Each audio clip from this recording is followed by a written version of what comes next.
Halo semuanya, kali ini saya akan mencoba untuk mereview ya satu board IoT. Ya. Di sini board IoT yang bisa kita gunakan untuk betul-betul misalkan penerapan IT secara langsung maupun untuk pembelajaran ya. Jadi di sini modulnya modul serbaguna dan compact. Dan ini adalah produknya ya, casingnya seperti ini, bentuknya, bungkusnya seperti ini. Jadi tidak seperti bungkus pada umumnya yang kotak kardus itu ya. Ini memang bahannya memang dari karton ya.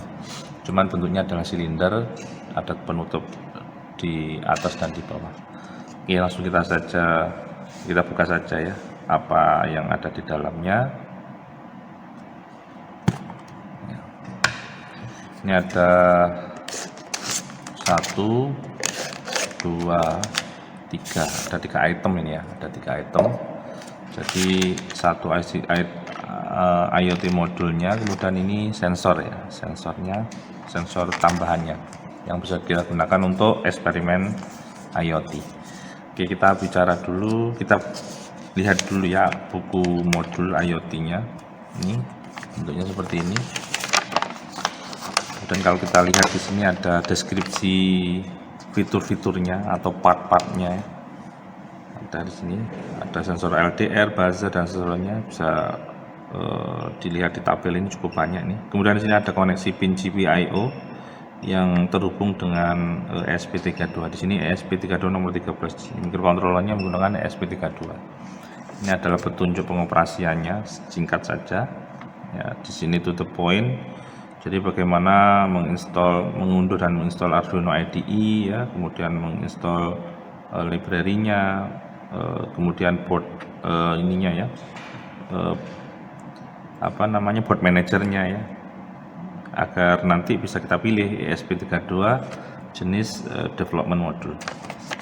Ini adalah dimensinya, siapa tahu nanti bisa merancang 3D printing ya, enclosure 3D printing untuk mengcover sistem elektroniknya.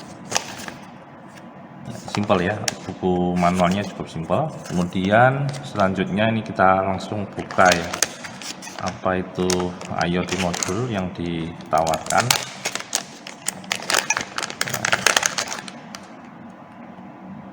Kemasannya seperti ini, bisa kalian lihat di sini. Saya akan tunjukkan lebih dekat begitu ya. Di sini ada ESP32. ESP32 sebagai pengendali utama di sini. Kemudian di sini ada sensor gas, ini ada MQ2 gas sensor. Kemudian di sini ada konektor interface I2C, I2C ya, Integrated Circuit. Jadi kita bisa menginterfacekan macam-macam device input maupun output yang memiliki standar komunikasi I2C.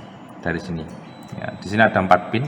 Kalau kita lihat di list di sini ada ini ya, ada SDA, SCL 3,3 sama ground ya, jadi sudah komplit. Di sini sudah ada powernya. Kemudian di sebelah atasnya ini ada universal input untuk ADC ya, jadi di sini ADC input analog, kemudian ada tengah itu adalah VCC 3,3 dan ujungnya adalah ground gitu ya. Nah di sini memang dirancang untuk input analog, cuman bisa juga digunakan untuk input digital sesuai kebutuhan ya. Jadi misalkan mau digunakan untuk mengendalikan servo begitu, itu juga bisa juga ya, jadi input digital maupun output digital. Cuman di sini memang didesain by default itu untuk input analog. Oke, kemudian di atasnya itu ada sensor DHT11 di sini untuk mengukur kelembaban dan suhu udara. Jadi kalau misalkan mau digunakan untuk eksperimen ya, mengukur suhu dan kelembaban udara, nah ini sudah tidak perlu lagi beli sensor, sudah include di dalam board ini. Oke, kemudian di atasnya itu ada sensor ini ya, intensity cahaya ya, intensitas cahaya. Jadi di sini ada jenis LDR ya, di sini bisa mengukur berapa intensitas cahaya yang diterima ya. Tentunya outputnya analog ya, analog, kemudian dibaca oleh ESP32 ini melalui kanal analog ADC. Oke, kemudian turun lagi ke sebelah kirinya ya. Ini ada buzzer. Nah, ini buzzer ini untuk output digital ya, bunyinya berupa beep gitu ya. Buzzer seperti buzzer pada umumnya. Bisa kita gunakan untuk alarm atau eksperimen notifikasi menggunakan suara.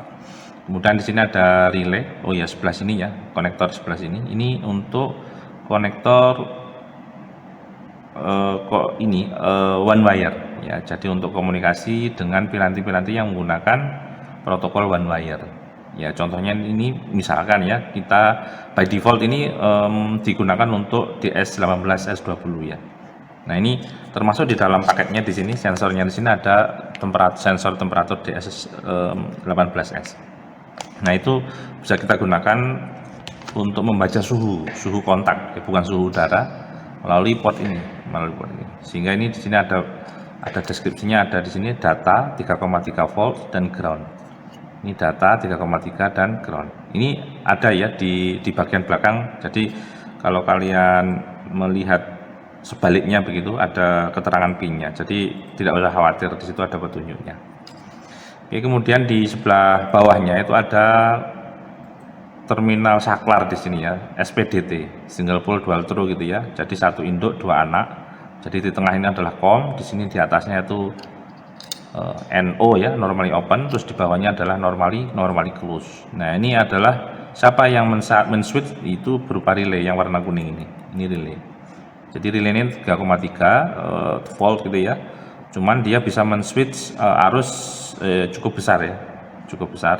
Kalau hanya untuk menghidupkan kontaktor bisa, tapi kalau untuk beban-beban yang cukup besar dayanya ya tentunya tidak bisa ya. Jadi ini hanya untuk men-trigger switch yang lebih besar lagi, misalkan untuk kontaktor atau mungkin untuk lampu-lampu yang dayanya rendah LED itu bisa langsung ya, atau lampu AC yang dayanya rendah itu bisa juga di sini.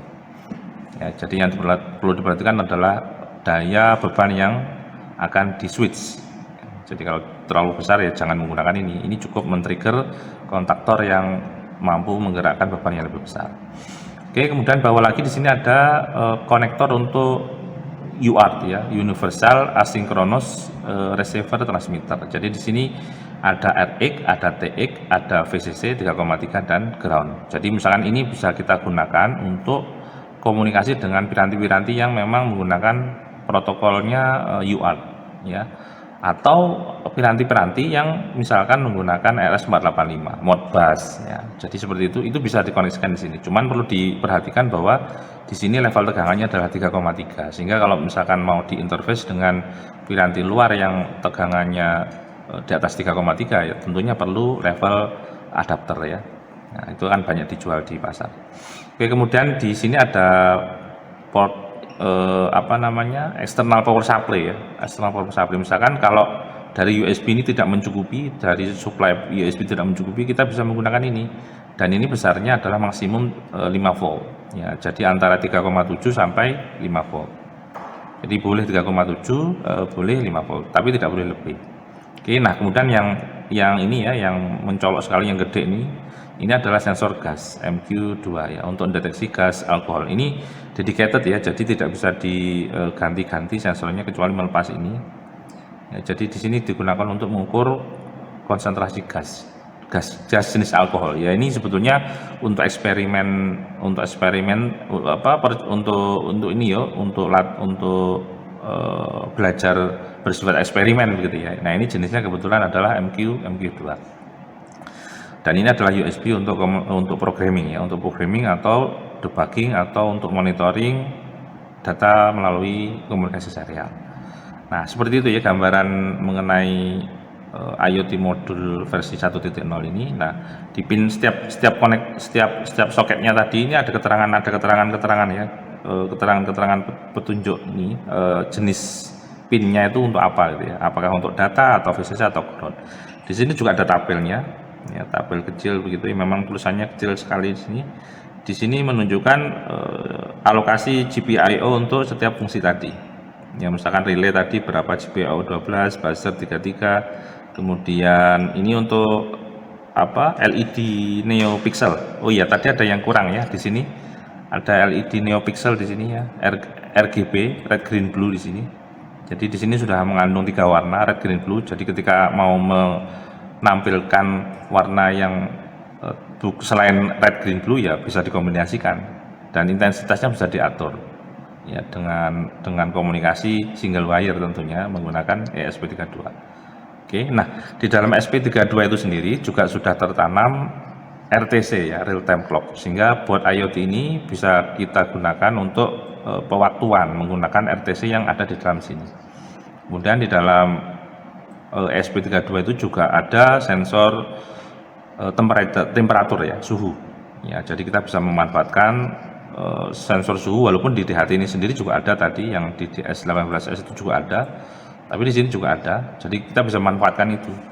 Kemudian komunikasinya selain WiFi juga ada Bluetooth ya, di sini ada Bluetooth, dan sebetulnya ada juga di sini touch sensor, cuman tidak kita gunakan ya touch sensor yang ada di dalam sini.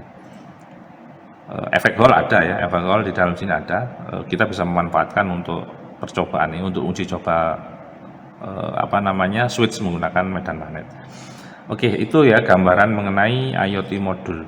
Nah sekarang coba kita akan buka ya paket tambahannya itu apa. Ini ada 2 sensor ya di sini. Ini ada capacitive soil moisture sensor ya. Jadi untuk kelembaban tanah di sini bisa untuk eksperimen IoT, untuk mengukur berapa lembab tanahnya atau seberapa banyak air yang ada dalam tanah itu. Kemudian ini tadi yang saya ceritakan one wire ya, sensor suhu kontak di sini.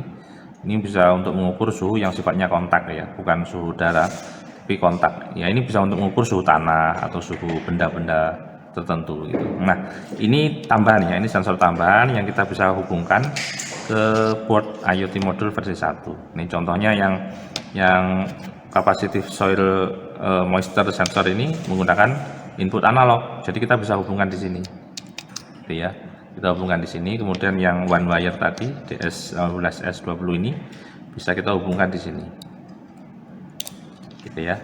Nah, dan masih banyak lagi fitur ya. Misalkan kita mau menghubungkan sensor ultrasonik gitu ya.